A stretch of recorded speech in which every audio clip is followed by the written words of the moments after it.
Mes sœurs, mes frères, bienvenue en cette méditation sur les textes de ce mercredi 6 septembre, en cette 22e semaine du temps ordinaire.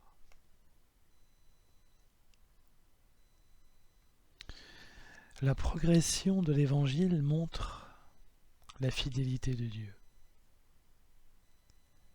Malgré un monde dur, dont les lois sont souvent celles du plus fort, il est bon de constater parfois que les actions individuelles et même collectives sont menées avec bienveillance en faveur de l'être humain. Cela nous réjouit toujours parce qu'il y a une réelle satisfaction psychologique et morale de voir des choses faites avec un esprit de total désintéressement, un esprit de véritable justice. Dans ces moments-là, nous pouvons penser légitimement que Dieu est présent et qu'il veille. C'est ainsi que dès le début de son ministère, Jésus ne s'attardait pas dans les villes où il était.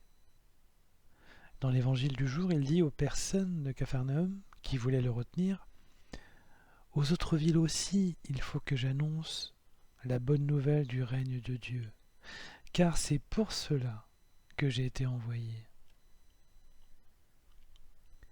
Jésus avait non seulement conscience de l'importance et de la gravité de sa mission, mais aussi de l'urgence de son développement.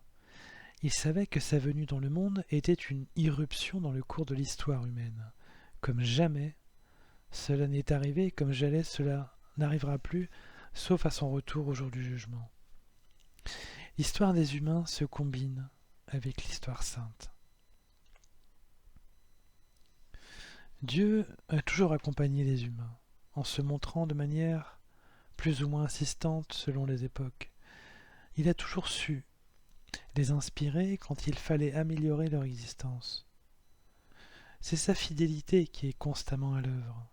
Comme dit le psalmiste lorsqu'il dit « Pour moi, comme un bel olivier dans la maison de Dieu, je compte sur la fidélité de mon Dieu, sans fin, à jamais. » D'ailleurs, quelques années après le ministère de Jésus, l'apôtre Paul peut constater et encourager ainsi la communauté de Colosse en disant « Nous avons entendu parler de votre foi dans le Christ Jésus et de l'amour que vous avez pour tous les fidèles, dans l'espérance de ce qui vous est réservé au ciel. L'Évangile qui porte du fruit et progresse dans le monde entier, il fait de même chez vous, depuis le jour où vous avez reçu l'annonce et la pleine connaissance de la grâce de Dieu dans la vérité. » La bonne nouvelle s'est en effet répandue très vite dans tout le bassin méditerranéen, après la mort de Jésus, et n'a pas cessé de le faire dans les siècles qui ont suivi. Cela signifie que la vérité, mes sœurs, mes frères, finit toujours par avoir raison des obstacles. Cette progression avait déjà commencé juste après la mort de Jésus, lorsque les disciples s'étaient barricadés par peur dans la chambre haute et rencontraient les premières persécutions.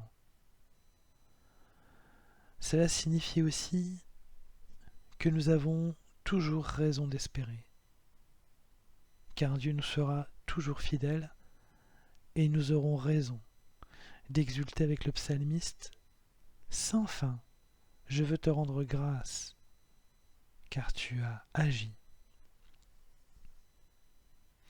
Mais, mes sœurs, mes frères, cela signifie-t-il que la progression de l'Évangile se fasse sans difficulté, sans retour en arrière?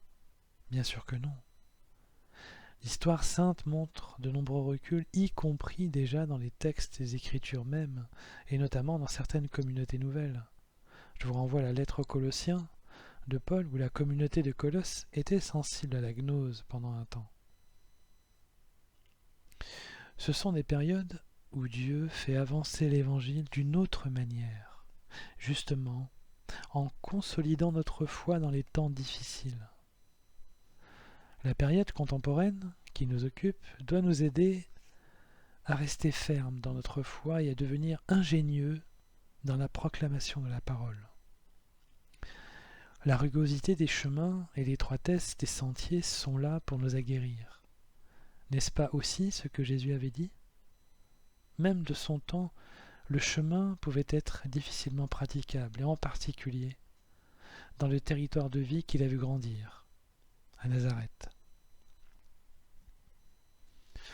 Dieu utilise ainsi tous les contextes pour faire progresser son œuvre, par la réception de la bonne nouvelle et aussi par la consolidation de la foi en cette bonne nouvelle. Dans les deux cas, Dieu reste fidèle. C'est cela, le plus important, qui doit nous rendre toujours joyeux. Que sa présence active, dans les changements de cœur qu'il imprime en nous et dans la paix qu'il nous donne, allège les fardeaux que nous portons. Ayons bien conscience, mes sœurs, mes frères, que nos vies individuelles avec leurs soucis sont des outils divins pour magnifier la parole, la vie, la vérité et le bien. Cela doit être pour nous une réjouissance constante et une louange de tous les jours.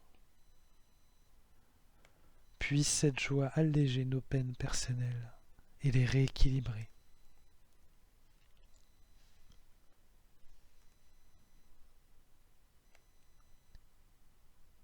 Mes sœurs, mes frères, après cet instant de méditation sur les textes de ce jour, consacré à la progression dans l'Évangile et à la fidélité de Dieu, je nous invite à la prière.